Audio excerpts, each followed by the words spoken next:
এই তোর না কইছি নামাজ টামাজ কোনো কিছু পড়বি না, কথা কান দেয়া ঢুকে না। আমি যদি একটু হাতটা খালি ঘুরানি দেই না, এই 10 তলা বিল্ডিং করতে আমার 2 বছর সময় লাগবে। এই তুই এখানে কি করস? তোর কখন বলছিস আমার টাইটা খুঁজে দে, আমি অফিসে যাব? ভাইজান আমি তো টাইটা আলনার উপরে রাইখা আইছি, আজান দিছে দেখে ভাবলাম যে তাড়াতাড়ি নামাজ পড়ে নি। এই চাকরের বাচ্চা, তোরাকে আমি কইছি টাইটা ঘরে আলনার উপরে রাখার জন্য, সারা ঘর খুঁজে বেড়ালাম কোনো জায়গায় পাই না। আর নামাজ পড়ো, নামাজের দোহাই দিয়ে খালি সারাদিন কাজে ফাঁকি দিস না। এই তোর না কইছি নামাজ টামাজ কোনো কিছু পড়বি না, কথা কান দেয়া ঢুকে না। একটা কানের নিচে দিয়ে না একটা কান বরে বানায় ফেলাবো। যা এখন আমার টাইটা খুঁজে বের করবি, যা তো। খালি সারাদিন নামাজের দোহাই দিয়ে কাজে ফাঁকি দিব, হারামিগুলা।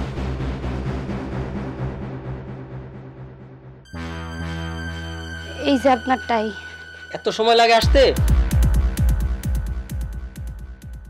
আব্বা আসসালামু আলাইকুম। ওয়ালাইকুম আসসালাম। তা বাবা এই ভর দুপুরে টাই টুই বাঁধে কোথায় যাচ্ছে, অফিসে নাকি? আব্বা একটু অফিসে মিটিং আছে তো, তাই আর কি যাচ্ছি অফিসে। তা বাবা জোহরের নামাজের টাইম তো চলে যাচ্ছে, নামাজটা তো পড়ছো নাকি? না আব্বা, নামাজটা পড়া হয় নাই, এই অফিসে জরুরি একটা মিটিং আছে তো, তাই আর কি। ও অফিসে মিটিং আছে দেখে তুমি নামাজ পড়ো নাই? তা বাবা তোমার বাবা কোথায়, তো তাকে ডাকো। ও আব্বা, আব্বা ভিতরে আছে। তা আব্বা এখানে দাঁড়ানো থেকে চলেন ভিতরে যে বসে কথা বলি। না বাবা ভিতরে যাব না, এই পাশ দিয়ে যাচ্ছিলাম তো, তা নতুন কুটুম তো ভাবলাম একটু দেখা করে যাই, তো তোমার বাবাকে একটু ডাকো। আব্বা, আব্বা বাইরে আসো।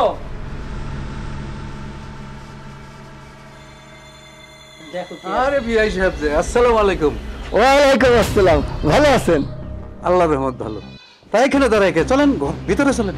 না না এখানটা যাচ্ছিলাম তো, তাই ভাবলাম আপনার সাথে দেখা করে যাই। তবে এই জোহরের নামাজের টাইম তো চলে যাচ্ছে, নামাজ তো পড়া হয়েছে নাকি?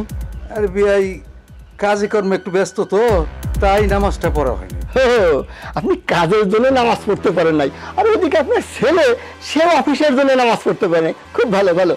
তা বাবা তুমি তো সরকারি চাকরি করো তাই না? আচ্ছা তোমার মাসে বেতন কত? ও আব্বা বেতনের কথা বলতেছেন? বেতন বেশি না, ৭৫,০০০ টাকা বেতন, আর ওই উপরি টুপরি আছে তো, এই নিয়ে মাসে প্রায় ১০-১২ লাখ টাকার মতো হয় আর কি। ও ৭৫,০০০ টাকা মাসে বেতন, আর ওই উপরি টুপরি দিয়ে ১০-১২ লাখ টাকা, খুব ভালো খুব ভালো। তা বাবা এই বাড়িটা যদি ভেঙে তুমি ১০ তলা করো, তাহলে তোমার কতদিন চাকরি করতে হবে?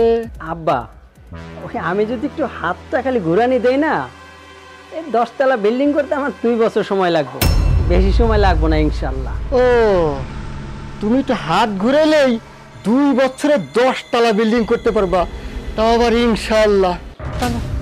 বিআই একটু উপরে টুপরে আছে বইলেই তো 2 বছরে 10 তলা বিল্ডিং করে ফেলাইতে পারবো ইনশাল্লাহ।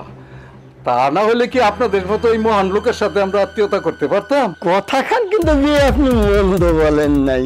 তা বাবা তুমি 2 বছরে 10 তলা বিল্ডিং করবা, কিন্তু এরপরে এখান থেকে যেখানে যাবা ওই বাড়িটা করতে তোমার কতদিন সময় লাগতে পারে? কি যে বলেন আব্বা, এই বাড়ি ছেড়ে অন্য বাড়িতে যাব, সেটা তো হবে আমার বহুতলা ভবন, 50 তলা 100 তলাও হতে পারে, আর তখন ওই বাড়ি হইতে আমার 10 বছর সময় লাগলেও কোনো সমস্যা নাই। আগে এই বাড়িটা কমপ্লিট করি, তারপরে চেষ্টা করে দেখা যাবে। না বাবা আমি তোমার 100 তলা বাড়ির কথা বলি নাই, আমি বলছি এই যে 3.5 হাত কবরের কথা, ওইটা করতে তোমার কত সময় লাগতে পারে বাবা? ও আব্বা কবরের কথা বলতেছেন? কবর খুঁড়তে আর কতক্ষণ লাগবো? এই 2টা লোক মিলা কবর খুললে বড় জোর 1 ঘন্টা লাগবো। ও তোমার 3.5 হাত কবর খুঁড়তে যে 2জন লোকের 1 ঘন্টা লাগবে বাবা, সেই হিসাবটা তোমার ঠিকই আছে। তুমি ৭৫,০০০ টাকা বেতন পাও, ওর উপর একটু কলম ঘুরালে 2 বছরে 10 তলা বিল্ডিং করবা, সেটাও ঠিক আছে। কিন্তু বাবা সারা জীবন যেখানে থাকতে হবে কবরে, সেটার হিসাব তো তোমার কাছে পেলাম না বাবা। আব্বা আপনার কথা ঠিক বুঝতে পারলাম না, একটু বুঝিয়ে বলেন তো। ও তুমি তাহলে আমার কথা বোঝো নাই? হ্যাঁ তুমি কাজের অজুহাত দেখাইছো, অফিসের নামাজটা পড়লো না, তোমার বাবা কাজের অজুহাত দেখায় নামাজটা পড়লো না। আচ্ছা বাবা তোমার বাড়ির কাজের মেয়ে দেখলাম অজু করতে গেছে নামাজ পড়বে, তুমি তাকে কি বললা যে আমার বাড়ি থাকতে হলে নামাজ পড়বে না। বাবা, যে বাড়ি কাজের মেয়েটাও নামাজ পড়তে পারবে না, তোমরা নামাজ পড়তে পারবে না বাবা, সে বাড়িতে আমি আত্মীয়তা করতে পারি না। বিয়াই, এসব আপনি কি বলতেছেন? আত্মীয় স্বজন সব দাওয়াত করা হয়ে গেছে। আগামী শুক্রবার আপনার মেয়ের সাথে আমার ছেলের বিয়ে, আর এখন বলতেছেন আমাদের সাথে আত্মীয়তা করা সম্ভব না। আপনাদের সাথে আত্মীয়তা করবো না এই জন্যই যে আপনার ছেলে ৭৫,০০০ টাকা বেতন পায়, এই বাড়ি করতে হলে তার কলম ঘুরাইতে হবে নাকি হাত ঘুরাইতে হবে, এই সবটা ঠিকই আপনাদের কাছে আছে, কিন্তু এই অন্ধকার কবরে সারাটা জীবন থাকতে হবে, সারাটা জীবন থাকতে হবে। কিন্তু তার জন্য যে কি করতে হবে, ৫ ওয়াক্ত নামাজ পড়তে হবে, সেই হিসাবটা তো আপনাদের কাছে নাই। তার মানে আপনাদের ফ্যামিলিটা হচ্ছে জাহান্নামী, আপনারা জাহান্নামে যাবেন। আর আমার মেয়েটাকে আপনার ছেলের সাথে বিয়ে দিয়ে আমার মেয়েটাকে তো আমি জাহান্নামী বানাতে পারি না বিয়ে। এই জন্য আপনাদের সাথে আমার আত্মীয় করা সম্ভব না। আসি, আসসালামু আলাইকুম।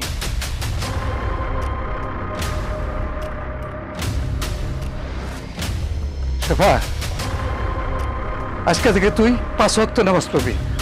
আজান দেওয়ার সাথে সাথে তুই নামাজ পড়ে নিবি, আগে কাজ পড়ে যাও, ঘরে যা, নামাজ পড়। এই চল, আজকে থেকে ৫ ওয়াক্ত নামাজ পড়বি, চল আমার সাথে, আমরা নামাজ পড়ে আসি।